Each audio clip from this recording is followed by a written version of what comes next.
my take on this is that we need to have dialogue, yes, because there are many other things that are not going right in this country. Okay. But how do we want us to do this dialogue? The best person to approach to have dialogue with so that we can put things right is the president.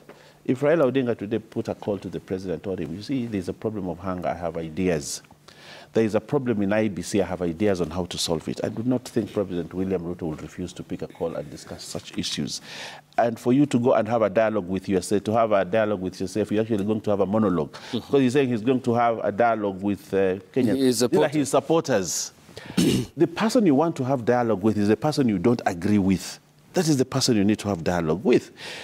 Raila Odinga should come to the Jamhuri Day rally, the national celebrations, and speak his mind there. Not to have a parallel rally, and I do not think the president will refuse him to have an opportunity to speak at the rally and say the kind of things that he wants to say on the parallel rally. Okay. That is what dialogue is for a country. But for him to have a monologue on the other side and the president on the other side and speak against each other, it doesn't help this country. This country must move forward. Okay, but Honorable Baya, before I go to Ryan, it seems to have... This Kamukunji coming together has been given a dimension. Yes. Opio Wandai says, I quote him, we look forward to a robust conversation with the people, even as we express our empathy to their sufferings. I mean, when you talk about unemployment, corruption, and the state of the economy in the country, these are sufferings that cut across and they have no political affiliations whatsoever. Yes. I mean, then are they in a way giving it a dimension in the sense that they are trying to speak to the needs of the people with regards to the conversation that they say they will hold in Kamukunji? You see, they are trying to get an entry point that is acceptable to the people of Kenya. But we know what happens in such meetings in this country. We have a record in the past. It will degenerate into chaos. They will speak not about those things. They will speak the things that are dear to them, about losing the election, about IBC.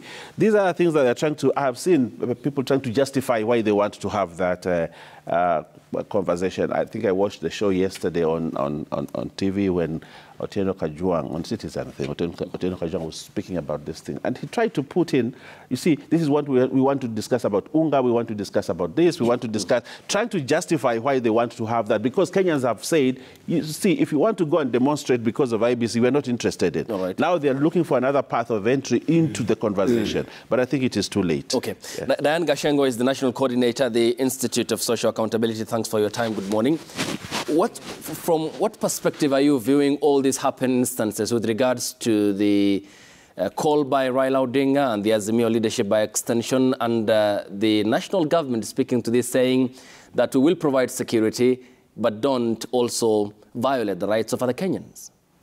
Thank you, Ayub, and good morning, viewers.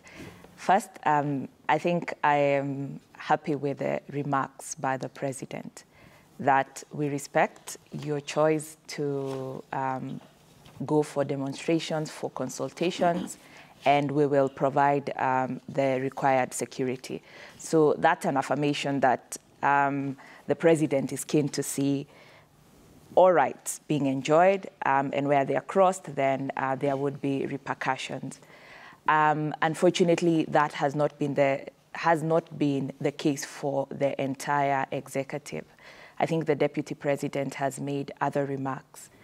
Now, how did we get here? We are a presidential system of government, and we hoped that we would have a bipartisan legislature parliament. So the issue of the IEBC commissioners, which seems to be the initial call or the entry point, like Honorable Owen has indicated, we ought to have confidence that a bipartisan parliament will address this particular issue, whether it is the four. So clearly the opposition, the government has an issue with the four. Seems the opposition has an issue with the three. So a bipartisan inquiry into the IEBC issues and questions would have helped to resolve this. But increasingly, and not just this particular term, we've not seen a bipartisan legislature for the presidential type of government.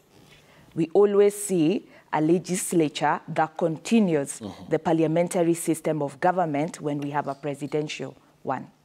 Therefore, when we lose the only opportunity and space we have to dialogue, then people, like those in the opposition, try to look for avenues to cause this dialogue. And again, I agree with Honorable Owen, because the Raila Amolo Odinga is presidential, okay? He's been a presidential candidate severally, lost with very close margins, so he's a leader in his own right. So when he goes to consult the people, he's consulting that half, but ultimately his peer is the president, okay? So we do not have that forum where he then calls. I don't know whether he's trying to regain ground and remind us he had 6 million votes as well, but all this, one of the ways to heal it is to ensure that we go to parliament and ensure that it remains bipartisan. If it doesn't, you can be sure there will be a way of engaging the people. Okay, thank you. Because you speak to the perpetual continuity of uncertainty after every poll cycle, and Honorable Owen, you and your leader of majority spoke to that and the creation of the Office of the Official Opposition Leader. But before we go on a break and come back, Honorable John Lonyangapuo, as a party, as a constituent party of the Azimio coalition, have all the parties been engaged on this consultative call at Kamukunji later in the day?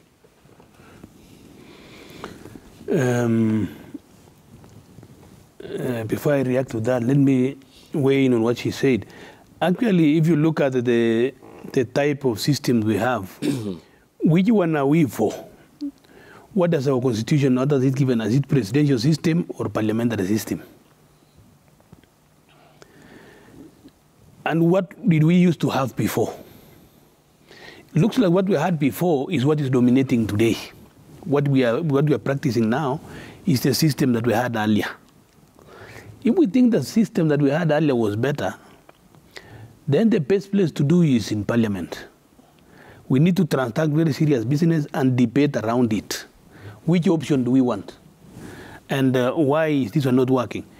So, I mean, if you can now see, we haven't sat down as parties of the Azimio to agree on what's supposed to be done with regard to these demos. That's why I candidly came and said, as a party, this one we want. We may agree in many other things, but not in this one. Okay.